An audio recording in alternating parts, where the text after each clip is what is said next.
Assalamualaikum warahmatullahi wabarakatuh. Perkenalkan, nama saya Rasya Bintang Islam Melakisya dengan NIM A1J 325.001 dari Prodi Arkeologi. Saya di sini akan mengerjakan tugas, yaitu membuat video tentang mereview jurnal dan dan meluangkan analisis pribadi saya, argumen saya. Mungkin langsung saya mereview jurnal implementasi nilai-nilai Pancasila dalam kehidupan masyarakat multikultural di Indonesia. 1. Kualitas struktur artikel. Secara umum, artikel ini memiliki struktur ilmiah yang cukup jelas, abstrak, pendahuluan, metode pembahasan, kesimpulan. Namun ada beberapa catatan. Kelebihan. Abstrak merangkum tujuan, metode, dan hasil penelitian secara ringkas. Pembahasan cukup kaya referensi dan menguraikan keragaman dari aspek geografis, sejarah, perdagangan, hingga agama. Kesimpulan konsisten dengan rumusan masalah. Kekurangannya, terdapat repetisi sumber data penelitian yang diulang 2 kali pada bagian metode, transisi antar paragraf kurang mulus, sehingga pembaca terkadang merasa berpindah topik terlalu cepat. Pembahasan faktor multikulturalisme cukup panjang, tetapi tidak selalu dihubungkan secara langsung dengan implementasi Pancasila. Citasi banyak, tetapi sebagian tidak dijelaskan konteks kontribusinya dalam argumen penulis. Menurut saya, artikel ini memiliki potensi akademik yang baik, tetapi masih perlu penyederhanaan alur dan pemadatan informasi agar argumen inti mengenai implementasi Pancasila lebih menonjol. Banyak bagian yang kuat secara deskriptif, tetapi agak lemah dalam analisis normatif, padahal artikel ini memposisikan diri sebagai penelitian normatif. 2. Ketepatan metode penelitian. Artikel menggunakan metode normatif dengan studi pustaka secara metodologis. Pilihan ini tepat karena Pancasila dan multikulturalisme memang lebih tepat dikaji melalui pendekatan filosofis, historis, sosial, dan hukum. Tujuannya bukan mencari data empiris, tetapi menafsirkan nilai dan norma. Catatan kritis, namun artikel kurang menampilkan analisis komparatif antar teori, misalnya multikulturalisme versi Wilkimlikia, Banks, atau Tilar. Penafsiran regulasi secara mendalam, misalnya Undang-Undang Dasar 1945, Pasal 28E, 28I, atau Undang-Undang HAM. Menurut saya, bahwa metode sudah tepat tetapi implementasinya belum maksimal. Kajian normatif seharusnya memberikan pijakan teoritis yang lebih dalam, bukan hanya uraian deskriptif tentang kondisi multikultural Indonesia. Seharusnya ada analisis bagaimana sila-sila Pancasila menjadi norma pengikat yang mengatur hubungan dalam masyarakat majemuk. Bagian itu masih kurang. Analisis pembahasan faktor penyebab terbentuknya masyarakat multikultural, penjelasan tentang letak geografis, perdagangan, migrasi, dan masuknya agama-agama besar sudah tepat dan sesuai literatur antropologi.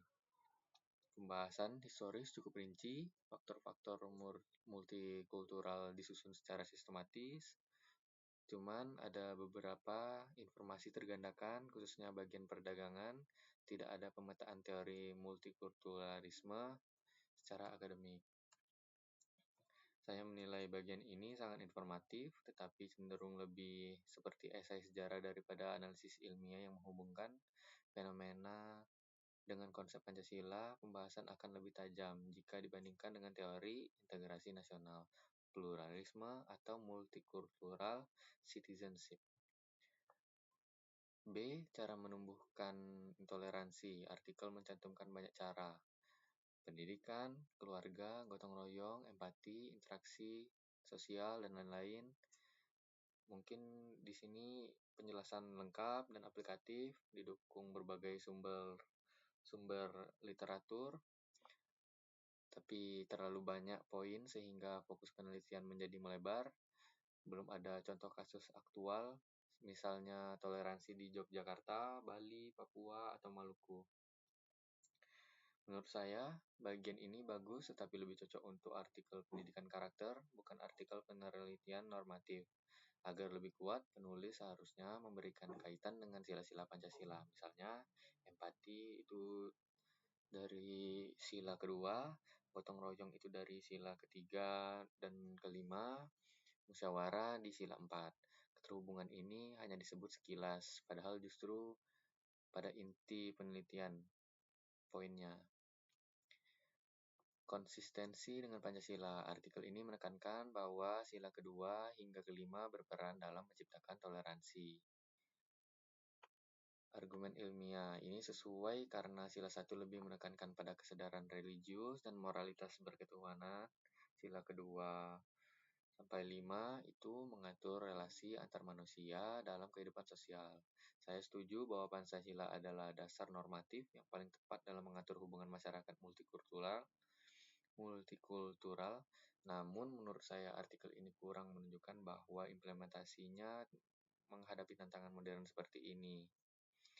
Polaris. Artikel ini kurang menunjukkan bagaimana implementasinya menghadapi tantangan modern seperti polarisasi politik identitas, intoleransi berbasis media sosial, globalisasi budaya, penetrasi ideologi transnasional. Aspek inilah yang seharusnya mendapatkan porsi lebih banyak dari analisis normatif. Kesimpulan cukup sesuai dengan rumusan masalah dan pembahasan. Kesimpulan lebih bersifat rangkuman deskriptif, akan lebih kuat jika dilengkapi evaluasi implementasi Pancasila saat ini, tantangan real, misalnya konflik SARA dan intoleransi, dan juga rekomendasi yang lebih kokoh secara normatif.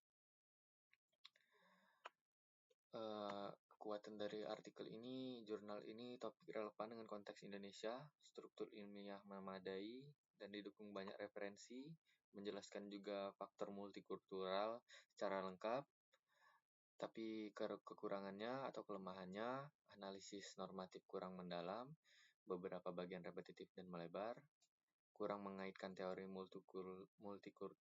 multikulturalisme dengan nilai-nilai Pancasila secara eksplisit, minim contoh kasus aktual.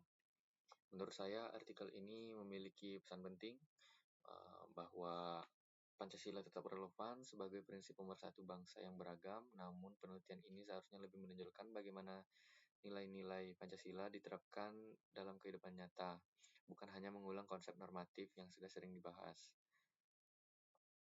Saya juga berpendapat bahwa tantangan multikulturalisme hari ini semakin kompleks akibat media sosial yang mempercepat penyebaran ujaran kebencian, politik identitas yang memecah masyarakat, menurunnya kualitas dialog lintas budaya.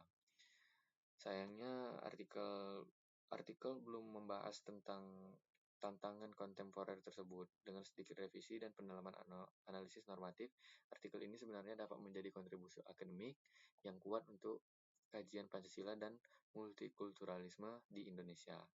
Mungkin itu saja yang dapat saya sampaikan.